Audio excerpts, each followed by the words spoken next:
My name is Walter Ames, and I'm 79 years old. I don't know why I'm recording this. I've started it 3 times this week and stopped each time. My daughter thinks I'm in here writing letters. Maybe this is a kind of letter.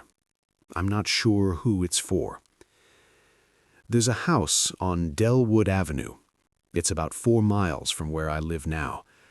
I've lived in this town my whole life, which means I've passed that house more times than I could ever count. Hundreds of times. Thousands, maybe.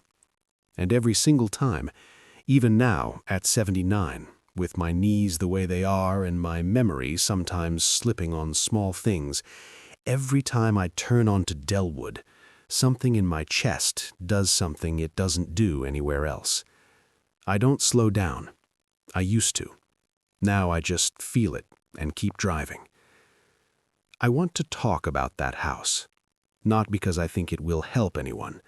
I'm past the age of thinking I have things to teach. I just think some things deserve to be said out loud before you can't say them anymore. I grew up on the east side of town, where the houses were smaller and the yards were narrow, and everybody knew what everybody else was going through, whether they wanted to or not. My father worked at the mill. My mother kept things together in the way that women of her generation kept things together.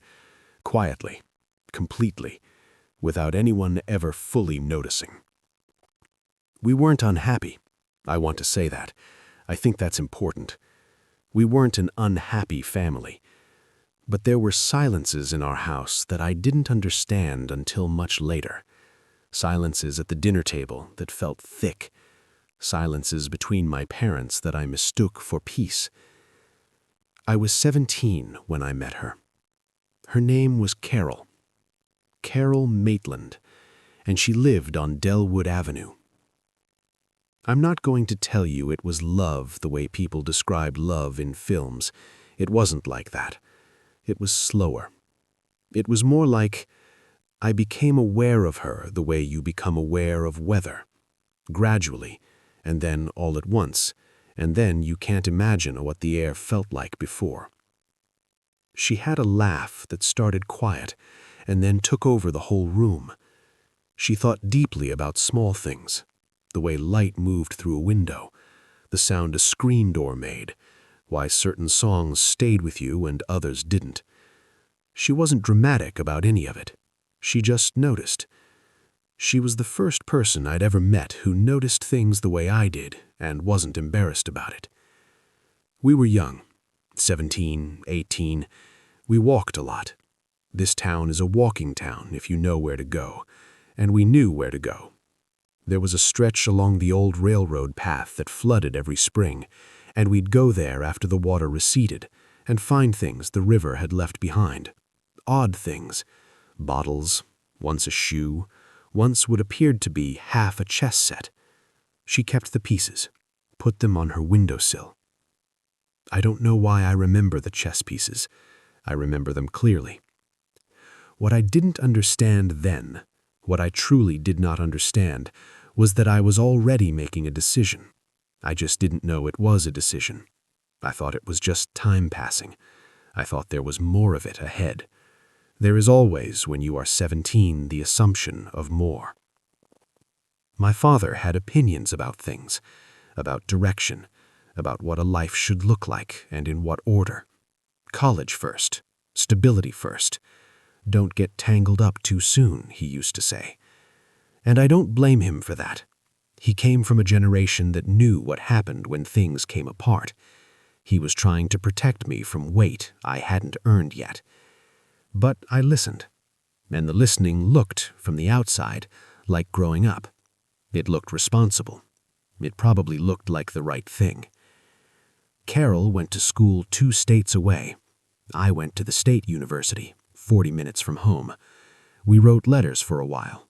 Real letters, paper ones, and I still have a few of them in a box I don't open very often.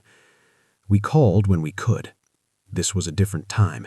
Calls cost money. Distance meant something more physical back then. And then the letters slowed. and then they stopped. Not because of a fight, not because of anything sharp or final, just because life moved. Because it is very easy when you are young and busy and a little afraid to let the gentle things slip. My daughter came by last Sunday. She brought soup she had made. She makes this soup every fall, some kind of squash thing, and I've come to understand that the soup is not really about soup. It's about checking on me, making sure I'm still here, still myself. We sat at the kitchen table, and she talked about her week, and I listened, and at some point she asked if I was all right. I told her I was fine. I was writing letters. She nodded and didn't ask more. She's good at knowing when not to ask more. She got that from her mother.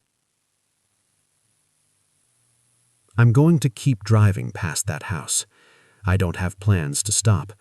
I think it's important, somehow, to keep going past it, to feel what I feel and not look away from it. Not because it changes anything. It doesn't change anything. But because it's honest. And I find at this point in a life that honesty about small things, about quiet things, is about the only thing I trust completely. If there's anyone out there who's older and has their own Dellwood Avenue, their own house they drive past, their own thing they put down and couldn't find again, I don't have anything useful to say about it. I just wanted you to know that I know too. That's all. That's all this was.